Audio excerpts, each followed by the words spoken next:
to calculate the free fall distance. In this video showing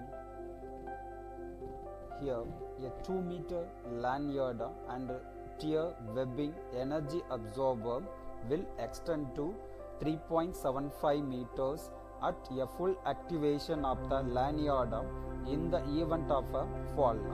After a fall of 2 meters, the connection between the two lanyards will probably break because the shock absorber does not absorb any of the shock load. A force greater than 200 kg is required to unzip the stitching. The load from a falling person is necessary to cause the shock absorber to deploy.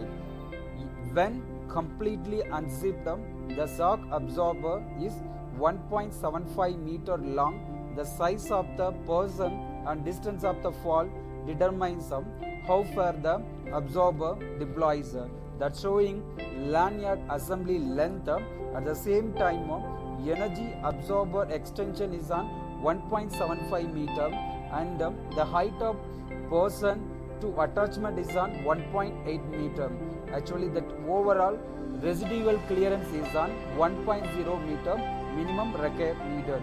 This is a simple calculation of free fall distance. Thank you for watching my video. Thank you.